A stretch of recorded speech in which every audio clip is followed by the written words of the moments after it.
Oke, gimana Aura? Aku boleh cerita gak sama Bapak? Boleh, boleh. Kenapa? Aku sempat terlibat tadi dalam kegaduhan di kelas. Emang ada apa? Tadi tuh Gilang sempat membuat kegaduhan gitu loh di kelas. Gilang tuh selalu membuat lulusan yang aneh banget. Tadi juga aku sempat nampar Gilang, Pak. Ditampar? Tapi nggak kenapa-napa Auranya? Aku sih nggak apa-apa sih, Pak. Cuman aku ngerasa kesal aja sama Gilang.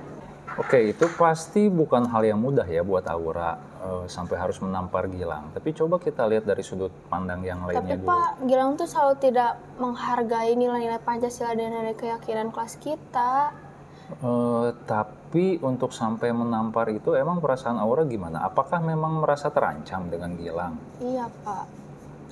Soalnya Gilang tuh selalu tidak menghargai kenyamanan kita loh di kelas sebagai belajar, dan Gilang selalu mengganggu semua anak-anak kelas. Jadi maksudnya kondisi belajar di kelasnya itu jadi nggak kondusif gitu? Iya, Pak. Saya yakin Aura pasti punya alasan tersendiri ya sampai menampar Gilang itu. Dan gimana sih perasaan Aura ketika menampar Gilang itu? Aku pastinya marah dan kesel banget sih, Pak. Tapi yang lebih pentingnya aku gak bisa ngendaliin emosi aku dengan baik gitu loh. Oke, memang mengendalikan emosi itu nggak ada yang bilang kalau itu hal yang mudah ya. Itu memang hal yang sulit. Tapi ada hal positif juga dari Aura ini. Aura berani untuk mempertahankan hak bahwa Aura itu harus punya kondisi belajar yang nyaman. Aura udah berani memperjuangkan itu dan itu udah bagus banget, itu udah positif banget sebenarnya. Makasih ya, Pak. Tapi di satu sisi juga Aura harus menambahkan sikap lain nih untuk memperbaiki masalah yang sekarang sedang terjadi sama Gilang. Kira-kira apa nih yang bakal Aura lakukan? Mungkin aku akan ngobrol sama Gilang sih, Pak, buat dia lebih terbuka lagi gitu. Terus yang paling pentingnya aku bakal mengendalikan emosi dan mengontrol emosi aku lebih baik ke depannya. Oke, itu bagus banget. Karena memang nggak ada yang bilang juga bahwa mengontrol emosi itu adalah hal yang mudah ya. Bahkan saya pun agak kesulitan dan termasuk juga setiap orang itu pasti pernah melakukan kesalahan. Tidak ada manusia yang sempurna gitu ya. Yang penting kan kita selalu memperbaiki diri.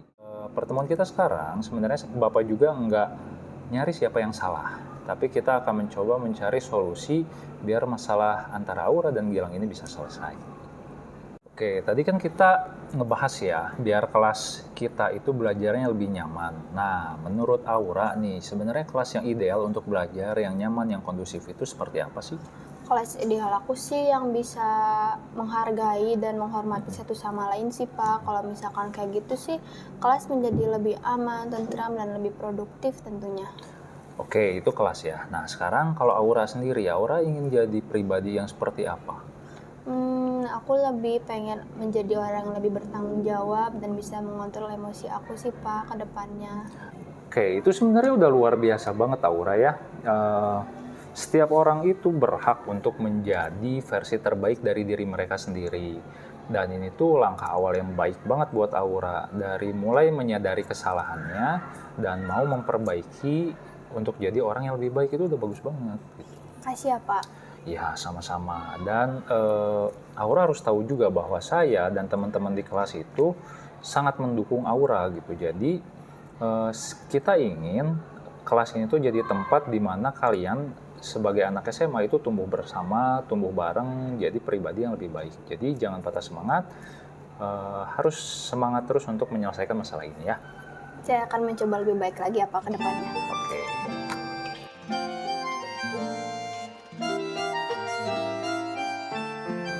Pak, ada yang ingin Bapak bicarakan? Ya, betul Gilang. Saya ingin membicarakan hal yang terjadi pagi tadi. Oh, saya tahu Aura udah curhat ke Bapak ya? Ya, betul. Jadi tadi Aura sempat datang cerita, katanya tadi pagi itu sempat ada kejadian ya di kelas yang sampai bikin Aura itu sampai marah banget katanya. Nah, tapi saya belum dengar nih dari Gilang itu, sudut pandang Gilang, ada yang mau diceritain nggak dari Gilang? Sebenarnya Pak, Gilang gak bermaksud dan gak berniat untuk membuat masalah di kelas. Gilang hanya berniat untuk membuat suasana kelas menjadi lebih hidup dan lebih menyenangkan, Pak.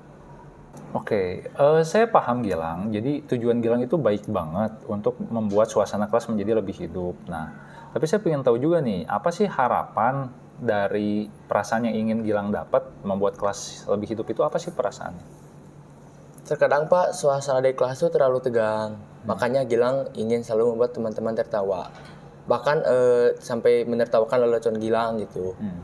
Rasanya tuh Gilang menjadi pusat perhatian dan Gilang merasa bangga.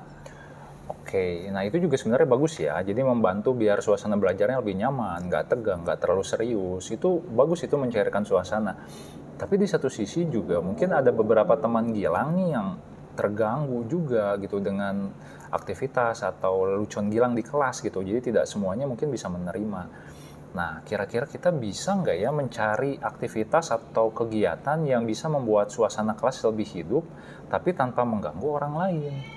Tapi Pak, saya tidak bermaksud untuk menyakiti perasaan orang lain. Saya hanya ingin membuat suasana di kelas lebih menyenangkan.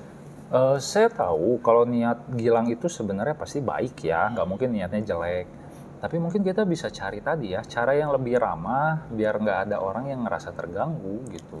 Untuk cara lain sih pasti ada Pak, tapi saya masih tidak bisa menerima aura menampar saya. Oke, karena pasti tidak menyenangkan ya Gil ketika ada orang yang menyakiti kita. Pasti kita akan merasa sangat tersakiti gitu. Tapi kita tetap harus mencari langkah penyelesaian masalah ini. Apakah mungkin Gilang mau ngobrol berdua sama Aura? Saya tidak tahu Pak, saya masih merasa marah dan kesal. Oke, itu wajar ya. Merasa kesal, marah itu wajar gitu. Nah, mungkin kita bisa mencari penyelesaian yang lebih positif ya. Dengan solusi yang lebih terbuka. Nanti saya juga akan mendukung dalam proses ini ya. Kita akan coba menempuh untuk langkah-langkah berdamai ya antara Gilang dengan Aura. Mungkin itu saran baik Pak, saya akan mencoba membicarakan dengan Aura ini secara cepat. Oke. Jadi Gilang udah berusaha dan mau untuk memperbaiki kondisi ini dengan Aura. Dan kita pun kan di kelas punya kesepakatan ya, kita punya keyakinan kelas bahwa kita itu harus saling menghormati dan menghargai antar siswa, antar teman gitu. Nah, dan keyakinan ini yang akhirnya membuat interaksi dan komunikasi di kelas itu menjadi positif gitu. Dan saya rasa ke depannya kita harus selalu menjaga nilai-nilai keyakinan ini gitu ya, untuk saling menghargai, saling menghormati gitu. Nah, apakah Gilang mau mencoba untuk hal seperti ini? Ya Pak, Gilang akan melakukan yang terbaik. Oke, nah kalau gitu bagus ya. Jadi untuk selanjutnya nanti kita akan bisa diskusikan lagi antara Gilang dengan Auranya. Dan saya akan terus mendukung proses agar kelas kita itu menjadi kelas yang kondusif, kelas yang nyaman, kelas yang memang bisa dikenang lah nanti untuk masa depan kalian gitu ya. Ya Pak, Gilang akan berusaha semaksimal mungkin. Oke, kalau gitu terima kasih ya Gilang ya. Terima kasih Pak, sampai jumpa Pak. Oke.